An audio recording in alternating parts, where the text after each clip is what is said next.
you know that, look, John, there's apparently an entire industry of fake Lamborghinis. Look, this was posted on Facebook 4 days ago. Somebody's like got a whole load of Countach shells.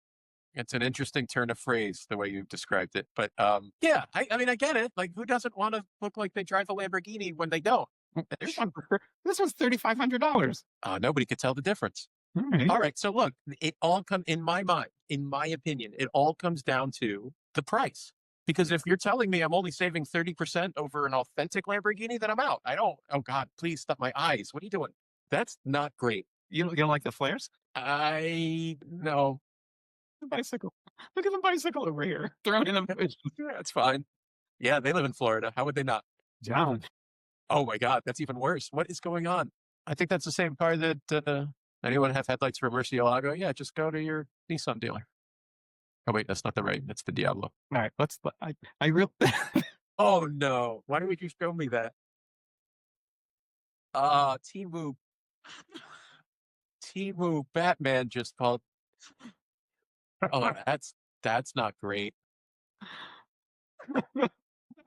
I mean, they didn't even change out the Fiero wheels. I don't know that those headlights are aimed correctly. That's the issue. At the beginning of the show, we were looking at that other fake Lamborghini, and you said, if somebody really wants to stand out, I think somebody really wants to stand out. This is the car for them. I never thought that the Kawasaki green Lamborghini wouldn't be the worst thing that I've seen all day. These plexiglass windscreens are made for speed. You know, I mean, like. Oh, yeah. All right. So tell me about the value of Big Red. Currently at 65.5. There's been quite a bit of action in the comments and bits, and everything's been complimentary. I feel that this car is going to go at least another 12 grand higher. I put down my prediction at 77,750. I don't ever want to own it, but I like it because for that much money, all I think about are all the real cars that are out there, and that's my bias towards kit cars. But fine. But in the last 12 months, 2 V12 reps, kit cars have sold for 140 and 146, but those are V12s. And so I backed out what I thought a V12 conversion would cost for this car. And I came up with about $105,000. Everybody was ridiculously complimentary of this replica. Look, he's at the White House. It's huge. That's what my Italian family would say when you pull up on this thing. Oof, where do you get that? I don't know. So here might be a hot take. Diablos are my least favorite Lamborghini. I was always told that they don't drive very well. I don't. Prices have gone crazy on them. All right. So real Diablo prices, just to keep everybody in check, they have gone bonkers. This is a VT 6-liter, sold for almost 900,000. This 18,000-mile eggplant car, which I think is gorgeous, despite what you think, 600. That's a VT also. I like aubergine. But here's the bargain.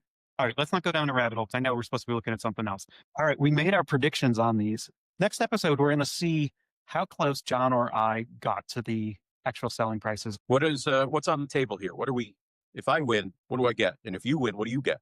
If you win, I will get you a new microphone. Ooh, that's nice. But if I win, what do I get? What do you get? Philly? You want me to send you up a Philly cheesesteak? Oh, Philly cheesesteaks are so overrated. I think they're sloppy and awful. Sorry. A microphone situation. I don't know. I would love for you to detail one of my cars. That's fine. I can do that remotely. No problem. We'll figure something out. So one of the reasons John and I make these predictions is because we are enthralled with this website called Bidfinit. And Bidfinit is a fantasy sports site where you make fantasy predictions on auctions, like the auctions that you and I look at. So, we can find Hemmings, Bring a Trailer, Cars and Bid auctions, and they're all listed here in real time. All of my friends that like sports have fantasy sports where they get to hang out with their friends and they make predictions based on stats. I was always a little jealous of that because I don't really care about football or baseball. And so I didn't really get to participate, but now there's Bidfinit. It's fantasy sports for car guys, where we get to look at the things that we enjoy and we get to flex our knowledge about automobiles